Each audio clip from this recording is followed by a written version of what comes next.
Leitura de Gênesis 37, de 2 a 4. E Gênesis 37, 19. São dois textos. Leitura de Gênesis 37, de 2 a 4. Depois nós pularemos para Gênesis 37, 19. Vamos lá. Essa é a história de Jacó. Tendo José 17 anos, apacentava os rebanhos com seus irmãos. Sendo ainda jovem, acompanhava os filhos de Bila e os filhos de Zilpa, mulher de seu pai, e trazia mais notícias dele ao seu pai. Ora, Israel amava mais a José do que a todos os seus filhos, porque era filho da sua velhice, e fez uma túnica talar com mangas compridas.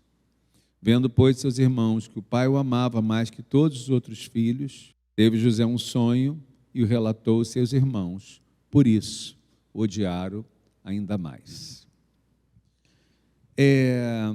Os personagens bíblicos existiram.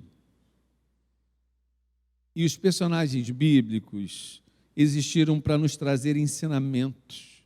E os personagens bíblicos existem e continuam conversando com a gente, porque eles existem por nós. E eles existem dentro de nós. É claro que a gente entende que eles existem essencialmente para a glória de Deus, mas eles moram dentro da gente. Cada personagem com a sua história mora dentro da gente. E a gente se encontra com a Bíblia, é maravilhoso a gente se encontrar com a Bíblia e poder se ver nos personagens bíblicos. Olhar para eles e ao mesmo tempo se enxergar. Eu estava vendo na internet um urso diante de um espelho na floresta. Como ele reage diante daquele espelho. As ações, a última ação é que ele derruba o espelho. Os personagens bíblicos são espelhos da nossa vida. São espelhos da nossa casa. Hoje de manhã eu preguei no aniversário da Igreja da Barra, e eu preguei sobre José. E a história de José, ela me causa um impacto muito grande, causa em vocês também. Porque ela podia ser contada em episódios.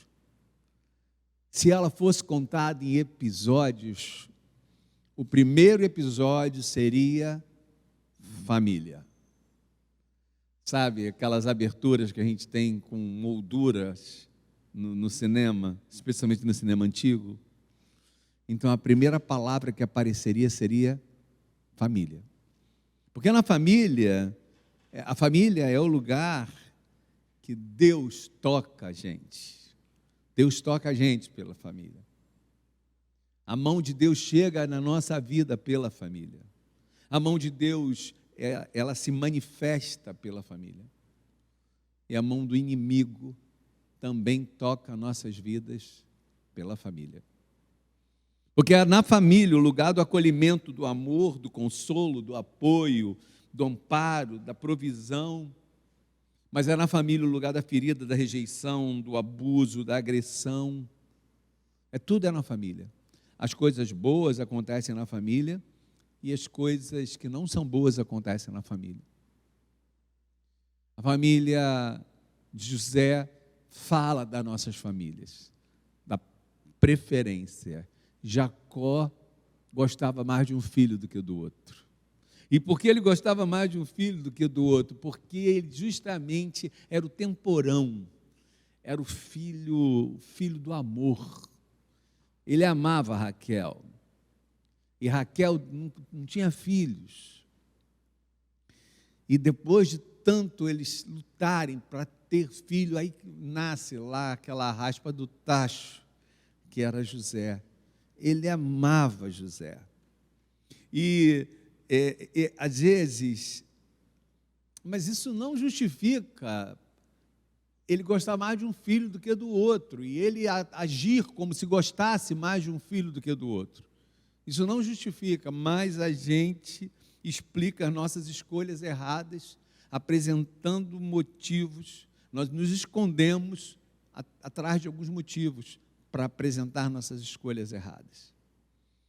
E Jacó tinha sua preferência, e isso destruiu essa relação que foi uma relação doentia, foi uma relação ruim, foi uma relação que trouxe uma tragédia para a família. Quem patrocinou isso tudo era Jacó com o filho preferido. Vocês acham que os filhos de Jacó, por ter José por preferido, os filhos de Jacó ficaram com raiva dele? Vocês acham que os filhos de Jacó retalharam a vida do pai, se revoltaram com o pai? Era o pai que fazia isso tudo. Na verdade, o grande ator dessa história é Jacó. Mas eles não ficam com raiva de Jacó, eles ficam com raiva de José.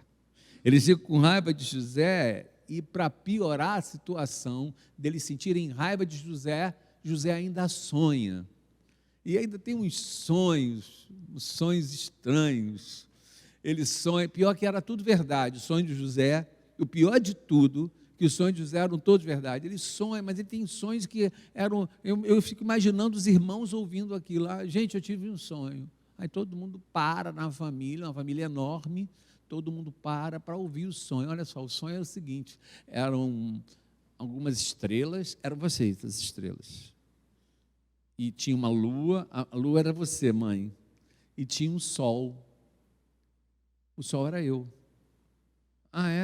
E as estrelas se curvavam para o sol, a lua se curvava para o sol.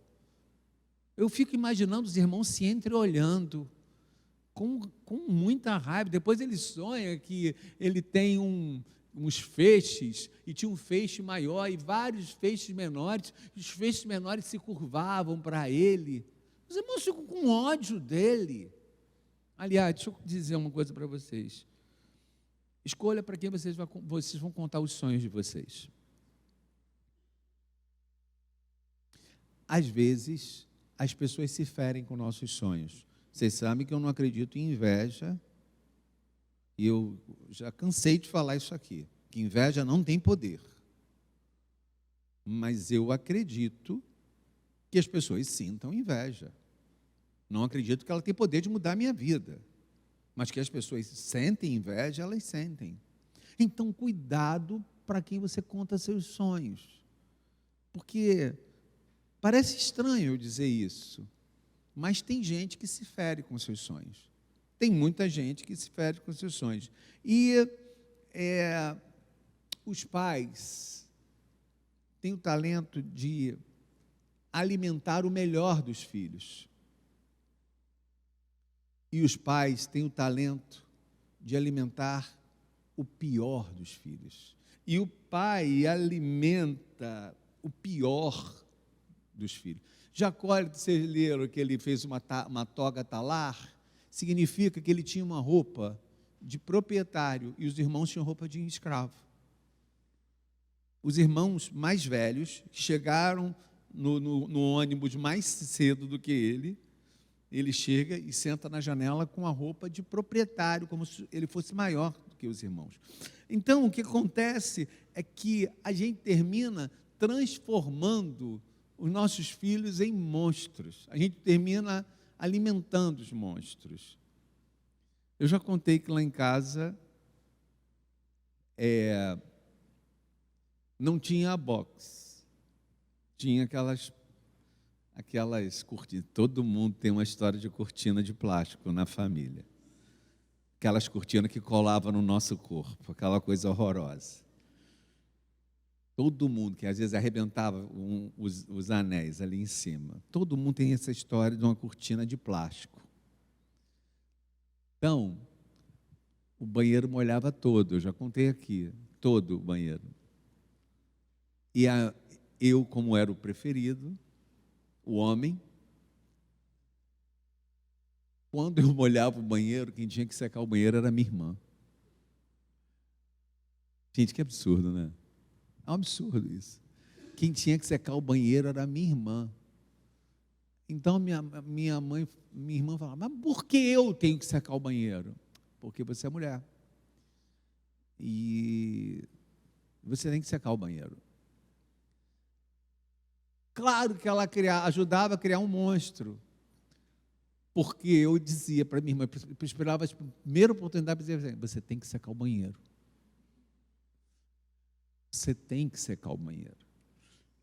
Entendeu? Então, José criou esse fermento aí. Esse monstro foi crescendo dentro dele. Porque a gente fala de José como se José fosse uma gracinha. José não é muito uma gracinha não, tá? Ele é como a gente. Ele é exatamente como a gente. Ele era exibidíssimo, ele era dedo duro, ele dedurava os irmãos para o pai, mas era o pai que patrocinava isso tudo. O pai falava assim, vai lá no campo e vai olhar o que os teus irmãos estão fazendo. Aí José, que era mais novo do que os irmãos, não estava trabalhando, os irmãos estavam no campo trabalhando, ele ia e contava para o pai, olha, estão fazendo isso, fizeram errado, deixaram fugir lá, uma ovelha, um monstro, gente, mas patrocinado pelo pai. Só que os irmãos, um dia, imagina esse dia, devem ter se olhado um para o outro, os irmãos devem ter se entreolhado e dito assim, lá vem o sonhador. Lá vem o sonhador. E José ia lá, todo faceiro, todo pimposo, para olhar os irmãos. Os irmãos pegaram José, jogaram dentro de uma cisterna. E começou uma conversa macabra na beira da cisterna.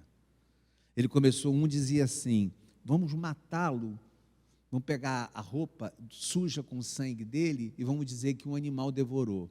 O outro, não, vamos deixá-lo aqui no fundo dessa cisterna, no fundo desse poço, até ele morrer, daqui a pouco tudo some, entendeu? E a gente diz que ele desapareceu. Não vamos matá-lo, vamos fazer o seguinte, vamos ver, preste atenção, vê se vocês conseguem imaginar essa conversa, mas na perspectiva não de quem está conversando, mas de quem está ouvindo de dentro do poço. Está falando do irmão, são os irmãos dele falando dele. Entendeu? Então, sabe, a gente aceita alguém, às vezes a gente perdoa alguém que magoou a gente com a cabeça quente na família. Mas quando alguém magoa a gente com a cabeça absolutamente de caso pensado, uma pessoa que planeja aquilo, a gente tem dificuldade de perdoar.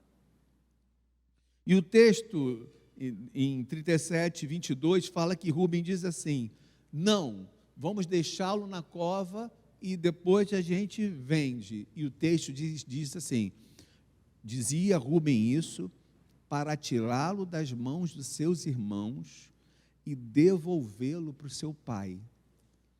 Quem era Rubens? Rubens era o mais velho.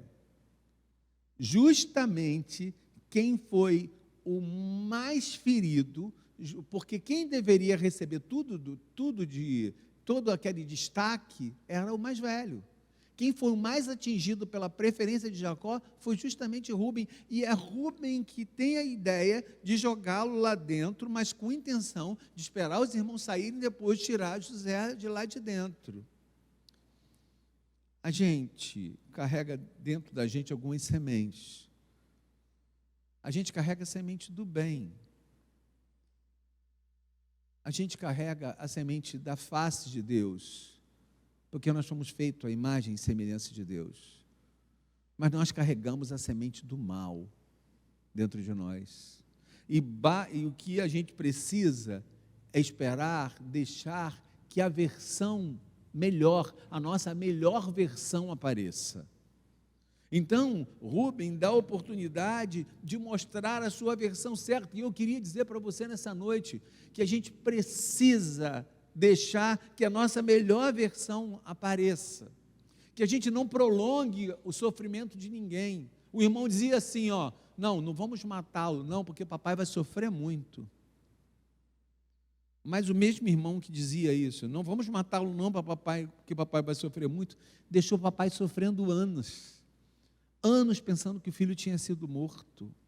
Então, a gente não pode prolongar de jeito nenhum o sofrimento. A gente tem que entender qual é a semente que a gente mostra, qual é a versão que a gente mostra, qual é a versão que a gente mostra na família, qual é a versão que a gente demonstra. E a história de José, o capítulo é assim, ele é levado para ser vendido.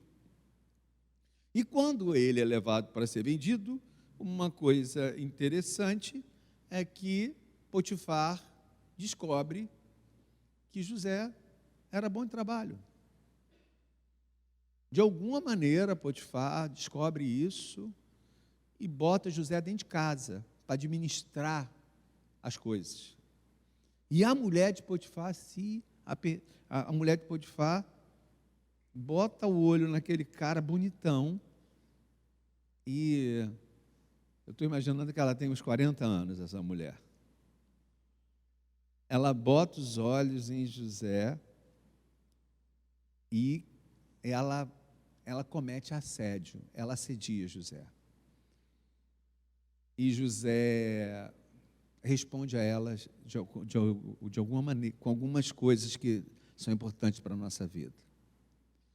O meu chefe confia em mim, eu não o trairei.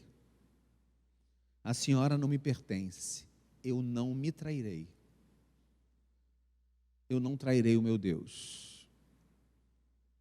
José mostra para ela claramente as fronteiras, mostra para ela claramente os limites.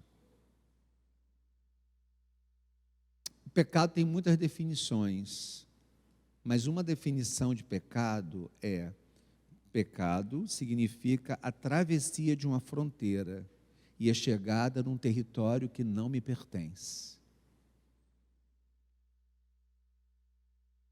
Pecado tem muitas definições, mas uma das definições para pecado, além de errar o alvo, pecado é a travessia, significa a travessia de fronteiras e a chegada num território que não me pertence. Um pecado contra alguém é um pecado contra Deus. Coisas para a gente levar para a vida. Jamais diga, está sob controle. Eu ouvi uma crítica a José, que eu acho que é interessante para a nossa vida. Ele tinha que ter ido embora daquela casa. Porque assédio não começa de uma hora para outra. Aquela cena de segurar a túnica dele, e aquilo não começou de uma hora para outra. Mas ele achava que tinha a segurança de tudo, que tudo estava sob controle. Então ele permaneceu na casa de Potifar. Você não tem o controle, você não tem a segurança. Então, saia da casa de Potifar, vá embora. Arrume o jeito, arrume outro trabalho, peça para ser transferido. Não fique administrando problemas sérios. Para quem quer ter uma vida equilibrada, para quem quer ter o seu casamento equilibrado, não fique flertando com a possibilidade de algo acontecer, porque você tem o controle. Não está tudo sob controle, não está sob controle. E aí fica uma mulher deixada, uma mulher que se sente rejeitada. É um perigo pessoas rejeitadas, não mulher, não estou sendo sexista, não mulher. Pessoas rejeitadas se tornam perigosas e a gente tem que, de alguma maneira, considerar isso. Primeiro, não ficar flertando com o problema muito tempo, achando que você tem o controle, todo o controle do que está acontecendo, porque você não tem o controle do que está acontecendo. E segundo, não ficar no mesmo lugar por muito tempo. Fuja, saia daquele contexto. E vem o episódio da prisão. No episódio da prisão, o texto diz: e o Senhor estava com José e tratou José com bondade. Eu acho isso tudo muito esquisito. Como é que estar na prisão e o Senhor estava com José e tratou José com bondade? Era melhor não deixar ele na prisão. Porque o versículo diz assim: e o Senhor estava com José e tratou José com bondade. Caramba, para mim, na minha cabeça, alguém tratar alguém com bondade é tirar ele daquele lugar. E ele continua na prisão. O Senhor tem usado para a gente, com providência nos lugares onde a gente está, nos lugares do nosso sofrimento. Um rapaz uma vez explicou que ele ganhou botas de couro e um casaco de couro e chapéu de couro. O que ele não imaginava, talvez o que ele não tivesse a menor certeza, é que aquilo servia para ele atravessar o agreste e passar por dentro de espinhos. O que a gente acha que é presente, na verdade, é providência de Deus. Deus cuidava de José, como quem providenciasse para José botas, chapéu e casaco para atravessar pelo meio dos espinhos. Isso acabou a introdução do sermão. Até aqui foi só a introdução. Agora que o sermão vai começar. Prestem atenção. Acontece uma virada de chave naquela prisão. Naquela prisão, ele tira o foco poxa, meus irmãos de sangue me botaram aqui. Naquela prisão, ele tira o foco dos irmãos. Naquela prisão, ele tira o foco da mulher de Potifar. Poxa, aquela mulher ela inventou essa maluquice tudo. Onde eu fui parar? Da onde ela tirou isso? Eu nunca dei motivos para ela sentir o que ela sentia. Por causa dela que eu estou aqui. Dentro da prisão, ele tira o foco dos irmãos. Dentro da prisão, ele tira o foco da mulher. Dentro da prisão, ele tira o foco de Potifar. Mas ele deveria ter acreditado em mim. Ele que me chamou para trabalhar com ele. Essa mulher já devia ter aprontado com ele. Ele tira o foco dessas coisas anteriores e coloca o foco em outra coisa. Ele, dentro da prisão, coloca o foco no padeiro, coloca o foco no copeiro, que começam a contar seus sonhos para ele. Ele não pode provar sua inocência, ele não pode voltar no tempo e evitar o seu próprio sequestro, ele não pode mudar os desejos da mulher de Faraó, mas ele pode servir a Deus com seus dons. E ele serve a Deus dentro da prisão. Presta atenção que até aqui tudo foi introdução, agora que o sermão começou. Ele deu uma virada de chave. Ele deu uma virada de chave que você não consegue dar na vida. Você não consegue dar essa virada de chave, porque você fica o tempo todo lembrando o que os irmãos fizeram com você. Você fica o tempo todo lembrando do que a mulher de Faraó fez com você. Você fica o tempo de Potifar fez com você. Você fica o tempo todo lembrando da desconfiança de Potifar. Mas você deveria virar a chave e olhar para o que é preciso fazer dentro da prisão. Dentro da prisão, ele olha para as histórias que ele ouve. E ele usa os dons que ele recebeu.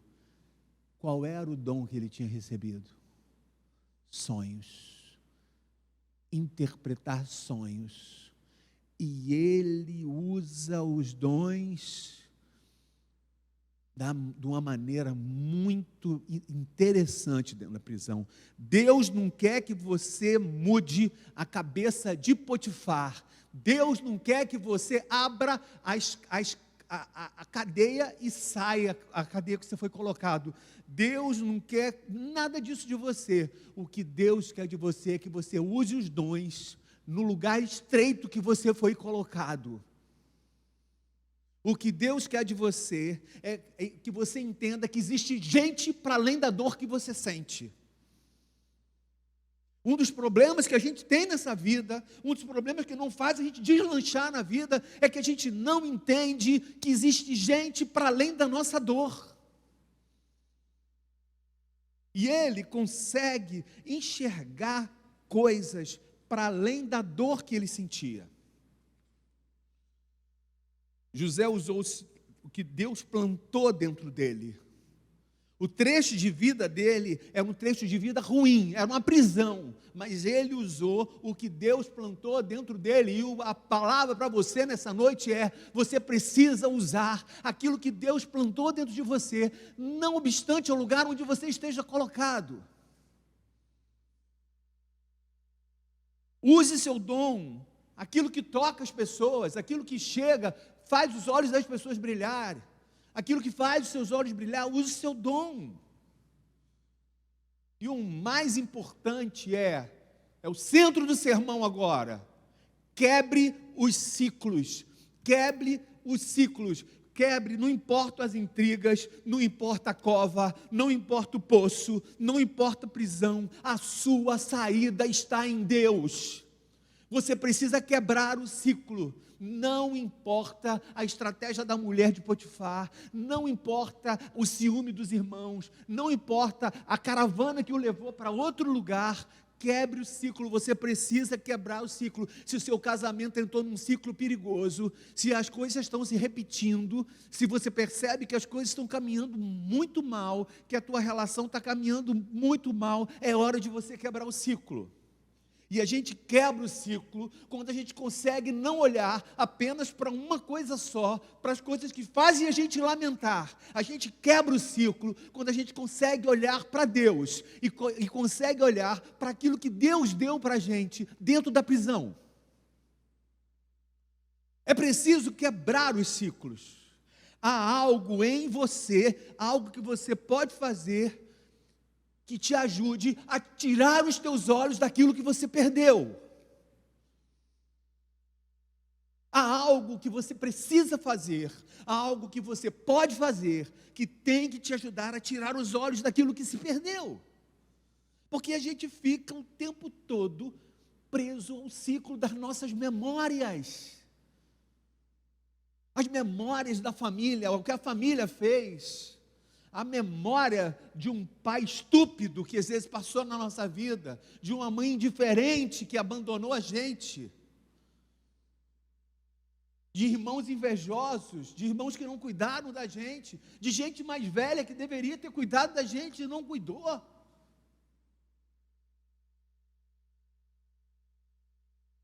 Uma pessoa contou uma história para mim na igreja. E ela contou isso numa mesa, então ela não contou em segredo. Ela contou que a mãe botou ela com 12 anos para ir de carona para lá, não sei com quem, com um amigo que a mãe mal conhecia. Mulher daqui da igreja, gente. E o cara levou ela para a prainha e estuprou ela, com 12 anos. Ela falou assim: o senhor acha, pastor? Eu fiquei, quase engasguei na mesa. E algumas pessoas daqui da igreja estavam, e outras pessoas quase engasgaram também. Fica aquele mal-estar, porque ela falou uma coisa muito, muito pessoal em público. Ela falou assim: o que mais me destrói não é a lembrança do cara, mas eu voltar para casa e contar para minha mãe. E a minha mãe voltar a dormir e diz: vai dormir que amanhã a gente vê isso. Isso foi pior. Pastor, eu não lembro só dele correndo atrás de mim nas pedras. Eu lembro da minha mãe olhar para mim e falou assim: vai dormir que amanhã a gente resolve isso. A minha mãe nunca procurou esse homem. Minha mãe nunca fez nada por mim. A minha mãe nunca fez nada por mim. É muito difícil a gente lidar com gente que deveria proteger e não protege. É muito difícil lidar com adultos que deveriam cuidar e não cuidam. Mas isso não paralisou essa mulher. Essa mulher construiu família. Essa mulher apaixonada pelo marido. Essa mulher empreendedora. Essa mulher foi em frente e ainda cuidou da mãe. Sabe por quê? Porque há algo dentro de nós que nos convida a tirar os olhos daquilo que se perdeu, do que a gente perdeu. A gente não pode ficar preso naquilo que a gente perdeu, daquilo que a gente não foi, daquele lugar que a gente não chegou.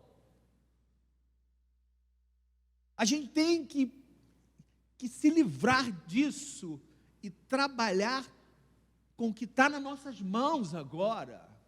Agora, preste atenção, que chegou o próximo episódio da história de José.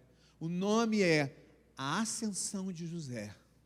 E o que dá o up na vida de José. E o que faz José virar. E o que faz José virar o segundo homem depois de Faraó no Egito. Eu pergunto para vocês, o que fez José virar o segundo homem maior, o segundo maior homem do Egito? Os serviços da cadeia.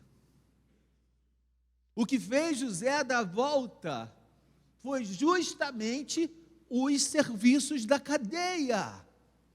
A interpretação de sonhos do padeiro, a interpretação de sonhos do copeiro, que depois se esqueceram dele, e a interpretação de sonhos, dos sonhos de Faraó.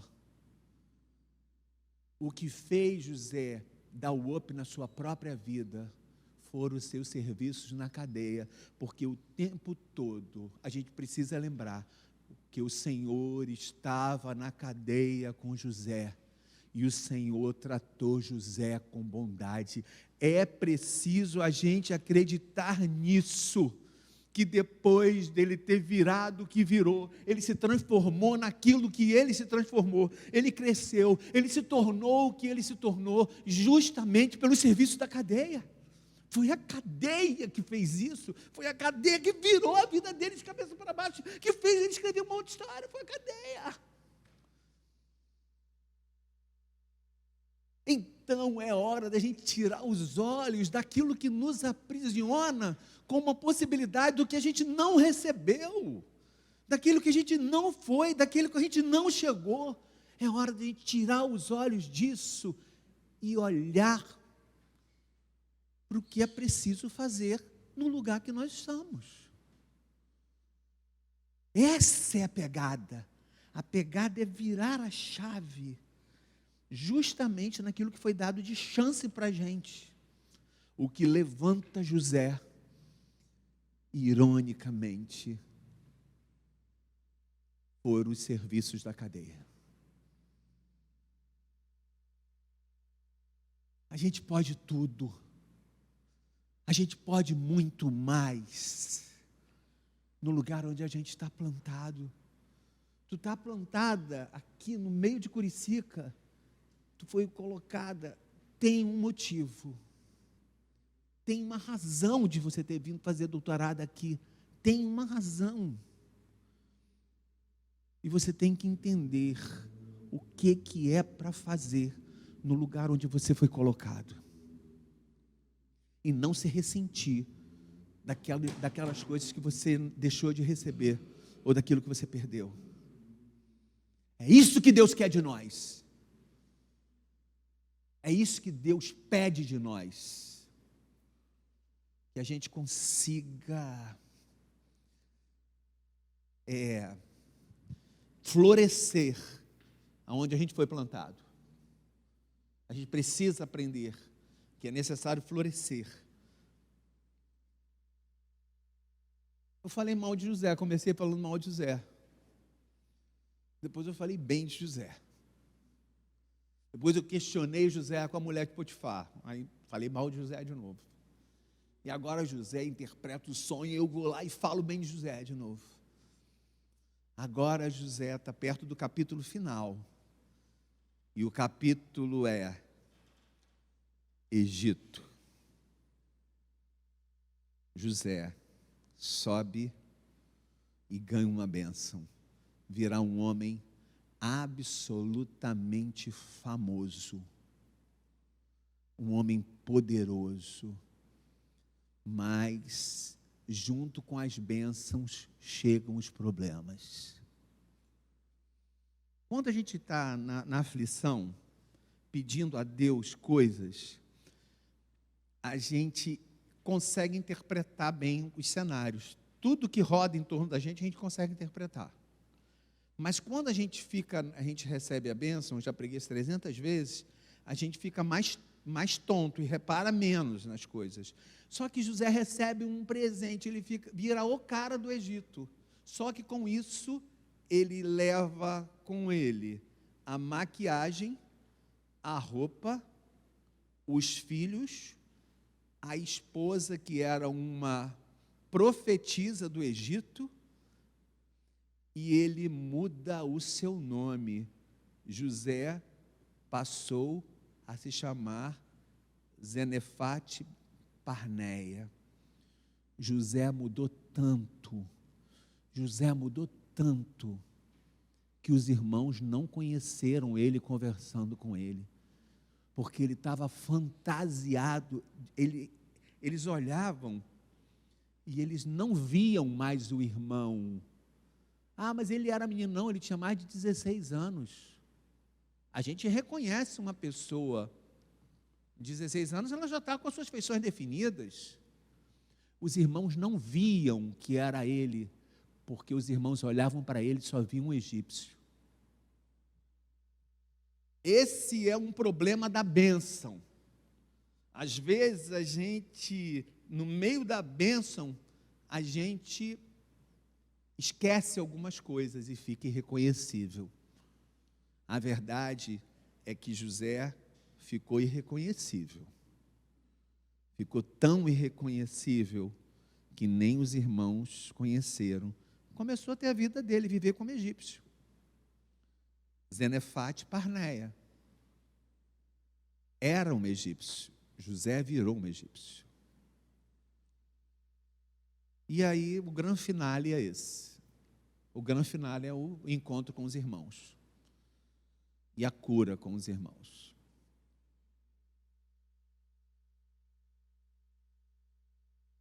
Encontrar aqueles irmãos em situação desfavorável era muito complicado. Porque eles foram muito perversos. E tê-los na mão ali era muito complicado. Mas José optou por perdoá-los. Aí, eu adoro essa frase, do Philip Yancey. Ele diz assim, e ouvia-se gritos altos que vinham de dentro do palácio. Que gritos eram esses? Gritos de um irmão perdoando seus irmãos. Perdoar dói. Perdoar dói. Só quem vive com a família uma situação dessa sabe que perdoar dói. Mas no que você se tornou se você não consegue perdoar? No que você virou se você não consegue perdoar? O que sobrou de você se você não consegue perdoar?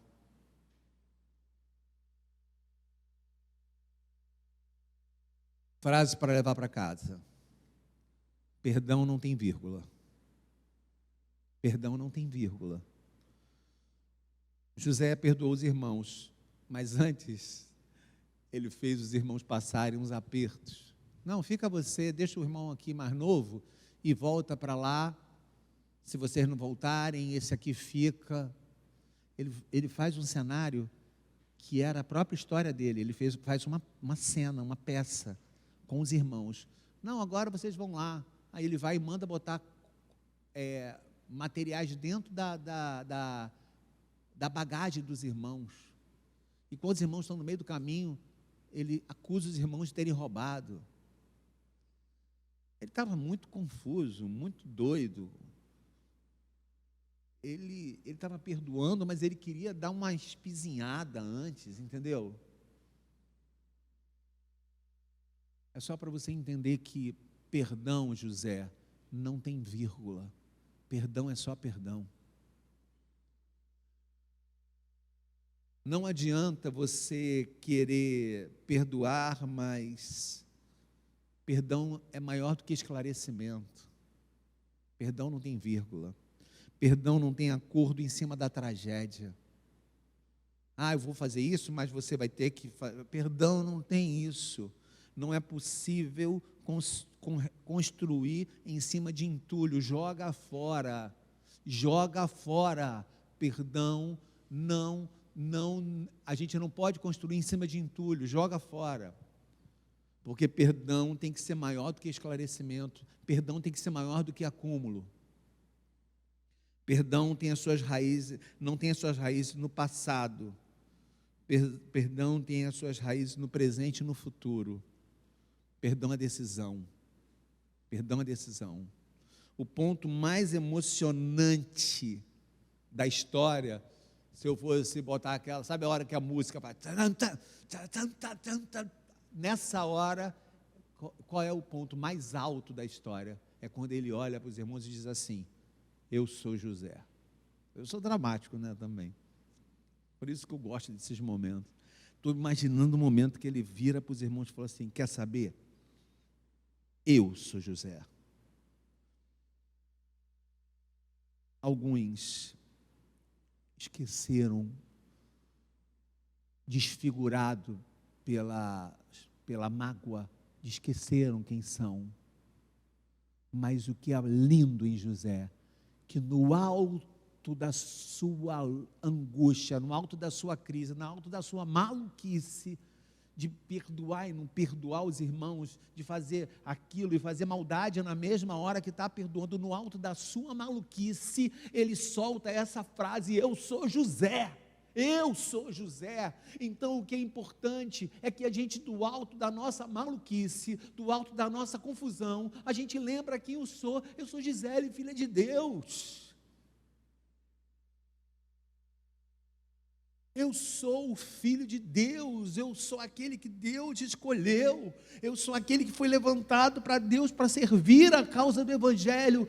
Eu sou José, é maior do que o poço, é maior do que a história, é maior do que a mulher de Potifar, é maior do que tudo, é maior do que a prisão, é maior do que o esquecimento do copeiro. Quem sou eu? Eu sou José. É maior do que o egípcio que ele tinha se transformado. Parece que ele saiu do personagem e disse: eu sou José. Deus nos dá a capacidade de quebrar o ciclo. Esse é o tema do nosso sermão: quebre o ciclo. Deus dá a capacidade da gente suportar o tempo da prisão, o tempo da acusação errada, o tempo da incompreensão, o tempo da traição, o tempo do desprezo. Deus nos dá capacidade de quebrar os ciclos e vencer isso tudo. Suporte as fases ruins da sua vida. Suporte as fases ruins da sua vida. Porque Deus dá essa capacidade para a gente de virar a chave e suportar as fases ruins da vida. E viver a partir disso. Então suporte as vacas magras, suporte as vacas gordas, porque a vida não é feita só de vacas magras e vacas gordas, a gente vai viver sempre entre uma e outra. Então suporte as fases ruins da sua vida. Deus providencia saídas. Nada do que estou passando é diferente do que os outros passam. Todo mundo escreve por cima. A gente tem que ter o talento de conseguir escrever por cima. Aquilo está ali, a gente escreve por cima. Escreve mais forte, rabisca 2 vezes. Mas a gente tem a capacidade de escrever por cima. Escrever outra coisa do que está escrito por baixo. Todo mundo era estéril. Sara, Rebeca, Raquel, nós passaremos pelas esterilidades. José passa por uma esterilidade que estava para além do sexo dele. José passa por uma esterilidade e ele dá conta disso. Nós vamos dar conta. Nós vamos dar conta da sinuca que a gente está. Você que está em casa agora, eu queria te dizer que nós vamos dar conta disso. Mas a gente precisa aprender a escrever por cima. A gente precisa aprender a virar a chave dentro da prisão e passar por cima de coisas e escrever por cima delas. Que Deus nos ajude. Que Deus segure as nossas mãos e nos ajude a quebrar os ciclos e passar por cima.